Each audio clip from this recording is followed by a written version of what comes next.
कैसे हैं आप सब। तो आज की इस वीडियो में मैं आप सभी बच्चों को बीबीएम की यूनिवर्सिटी में FY UGP सेमेस्टर 3 सेशन 22-26 में आप सभी बच्चे पढ़ रहे हैं और आप सभी बच्चों का देखिए यहाँ पर मेजर पेपर जो 4 है उसका कुछ इंपॉर्टेंट क्वेश्चन टिक करवा दे रहा हूँ जो लॉन्ग आंसर टाइप और जो कह सकते बड़े क्वेश्चन में आते हैं और कुछ MCQ देखिए बता दे रहा हूँ। अगर आपका इसमें से आ जाता है तो आपके लिए अच्छा रहेगा पेपर के लिए। तो वीडियो शुरू करते हैं। वीडियो पसंद आए तो वीडियो को लाइक कर दीजिएगा, चैनल पर अगर न्यू आए तो चैनल सब्सक्राइब कर लीजिएगा, साथ में बेल आइकन पर क्लिक कर लीजिएगा ताकि इसी प्रकार पल पल की हर वीडियो का नोटिफिकेशन आपको मिलता रहे। डिस्क्रिप्शन बॉक्स में टेलीग्राम ग्रुप, फेसबुक पेज का लिंक है, जुड़ जाइए। कोई भी अपडेट आएगा वहां पे आपको जल्द से शेयर कर दिया जाएगा। इससे पहले देखिए हिस्ट्री के 3 वीडियोस अपलोडेड है, फिर माइनर पेपर MDC पे सब कुछ अपलोडेड हो जाएगा, आपको चैनल पे मिल जाएगा। तो जाके देखिए और अपने एग्जाम की अच्छे से तैयारी करिए। देखिए पहला सवाल अगर पूछा जा सकता है कि हेनरी फाउलर के बाद किस वर्ष ऑटो जो है वो प्रथम सम्राट बना था, ये हमें बताना है। तो याद रखिएगा 936 ईस्वी को वो सबसे पहले सम्राट बना था।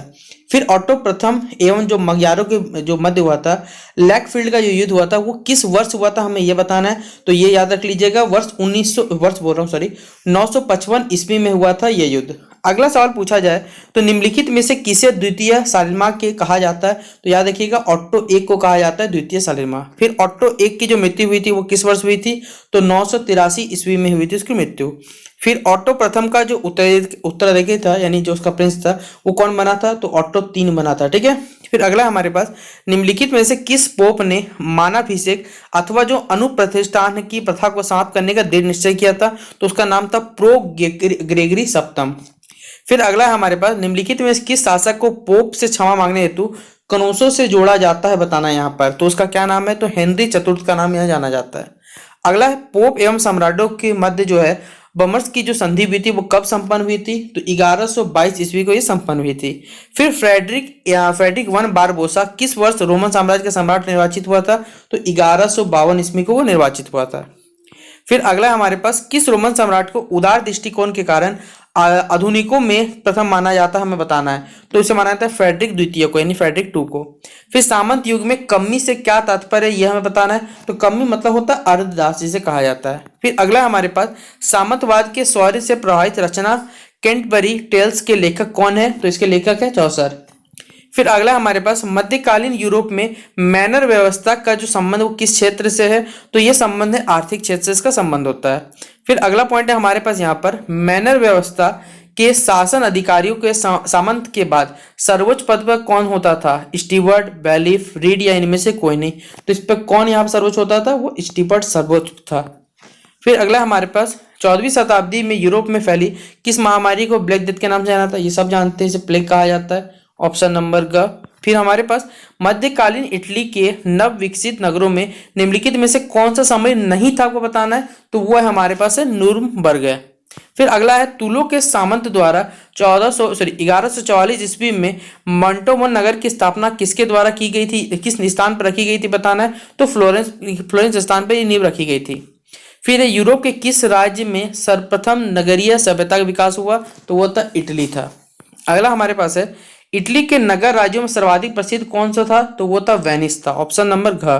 फिर कह सकते हैं यहाँ पर जिसे कुस्तुनिया कहा जाता है बेसिकली, ठीक है, इसका इंग्लिश नाम दिया हुआ है। कुस्तुनिया का पतन जो है वो किस वर्ष हुआ था, ये हमें बताना। ये क्वेश्चन में हमने कवर किया था, 1453 ईस्वी था।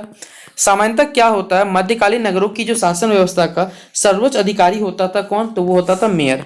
फिर है निम्नलिखित में से कौन सा इटली का प्रसिद्ध चित्रकार रहा, तो माइकल एंजेलो, ये भी हमने कवर किया हुआ, देखिए जब इंपॉर्टेंट क्वेश्चन बताया था। फिर यहाँ पर सेल्जुक तुर्कों ने किस वर्ष जेरूसलम पर अधिकार किया था, तो 1076 ईस्वी, ऑप्शन नंबर ख। प्रथम धर्म युद्ध कब लड़ा गया था, तो यहाँ पर 1096 से लेकर 1099 ईस्वी तक। प्रथम धर्म युद्ध के कितने वर्षों के उपरांत द्वितीय धर्म युद्ध संपन्न हुआ था, तो ये 47 वर्षों। फिर चार्ल्स का जन्म कब हुआ था, ये हमें बताना है। तो 2 अप्रैल 742 ईस्वी में। चार्ल्स महान या शारलेमेन को निम्नलिखित में से किस भाषा का ज्ञान था, तो ये ग्रीक, जर्मन और यहाँ लैटिन सभी था, इसलिए सभी हो जाए। हमारे पास पॉप लियो तृतीय के द्वारा चार्ल्स को यहाँ पर रत्न जड़ित रोमन राजमुकुट कब पहनाया गया था, ये हमें बताना है। तो 25 दिसंबर 800 ईस्वी को यह पहनाया गया था। फिर अगला है पोप द्वारा चार्ल्स को राज्यसेवक किए जाने से क्या दृष्टांत स्थापित हुए थे, तो फ्रेंच जो सम्राट के अधिकारों में हनास का कारण बना था। फिर सालिमा ने कुल कितने वर्ष यहाँ पर शासन किया था? तो इन्होंने शासन किया था लगभग 45 वर्ष। फिर सालिमा के शासनकाल में कुल कितने सैनिक अभियान किए गए थे? तो ये 54 किए गए थे। फिर सालिमा की जो मृत्यु हुई थी वो कब हुई थी ये बताना है। तो 814 ईस्वी को। मृत्यु के समय सालिमा की आयु कितने वर्ष थी? तो ये थी 72 वर्ष। मध्यकालीन यूरोप में यहाँ बताया गया इतिहास के जो कैरोलिनियन साम्राज्य निम्नलिखित में से किसका प्रतीक था? तो वो था बौद्धिक क्रांति का प्रतीक था। फिर अगला हमारे पास यहाँ पर कैरोलिनियन साम्राज्य के जो प्रमुख इतिहासकार थे वो कौन थे? तो वो थे पॉल दी डिकन। ठीक है, ये ऑप्शन नंबर ए हो जाएगा में सही जवाब। अब देखिए जो लॉन्ग आंसर टाइप पूछे जाएंगे पेपर में वो मैं आपको यहाँ पर बताने की कोशिश करता हूँ। तो पहला सवाल देखिए यहाँ पर लिखा हुआ है कि मध्यकालीन यूरोपीय समाज तथा संस्कृति का संक्षिप्त विवरण दीजिए, अथवा यूरोपीय सभ्यता तथा संस्कृति के निम्नलिखित क्षेत्रों में जो देन है उसका मूल्यांकन कीजिए। टोटल 4 पॉइंट के हिसाब से आपको इसका जवाब देना है। सामाजिक दशा, विज्ञान एवं तकनीक, कानून एवं न्याय व्यवस्था या फिर कृषक संगठन। अगला सवाल है हमारे पास, मध्यकालीन यूरोपियन समाज में व्यापार एवं वाणिज्य के विकास के बारे में आप क्या जानते हैं, स्पष्ट करिए। ये सवाल हो गया। एक सवाल और हमारे पास कि जो सालिमा के बाद पवित्र रोमन साम्राज्य की स्थिति की जो व्याख्या है वो भी हमें करनी है। फिर अथवा देखिए, ये सब सवाल देखिए जो हमारे पास अथवा के रूप में आते हैं ये पेपर के दृष्टिकोण से बहुत महत्वपूर्ण होते हैं। क्यों?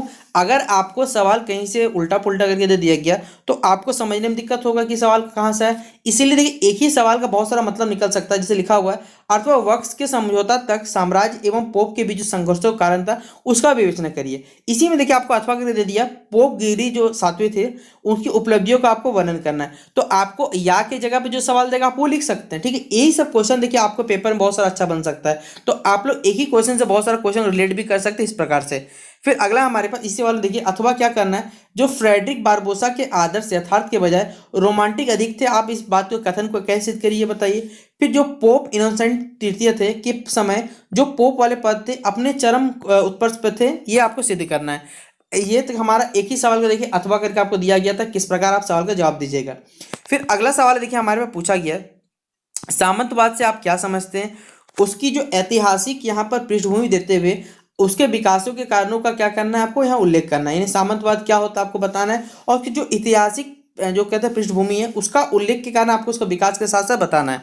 फिर अगला आपसे पूछा जाएगा कि सामंतवाद या फिर सामंतिक कार्यविधि या प्रणाली और सामंतों के जो कर्तव्यों को क्या करना है, आपको वर्णन यहाँ पर करना है।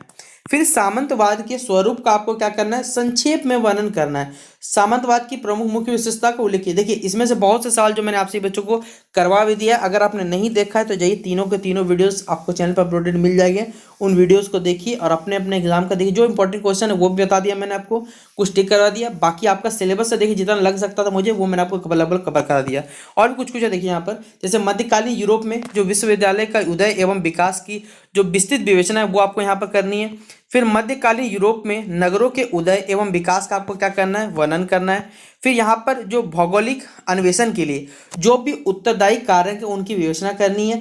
इस संदर्भ में जो विभिन्न देश द्वारा जो भी प्रयास किए जा रहे हैं उनका भी आपको साथ में क्या करना है, यहाँ पर उल्लेख करना है। अथवा यहाँ पर बताया गया है कि आपके पास जो भौगोलिक खोजों के क्या क्या प्रभाव हुए स्पष्ट कीजिए। अथवा जो हमारे पास कह सकते हैं विश्व एवं मानव की खोज में संदर्भ में जो भौगोलिक अन्वेषणों एवं यहाँ पर मानवतावाद पर आपको क्या करना है, टिप्पणी करना है। तो यहाँ से लेकर ये जो क्वेश्चन हमारे पे एक और अथवा के रूप में सवाल दे दिया गया, इसी सवाल को देखिए यहाँ से यहाँ तक आपको दे दिया गया।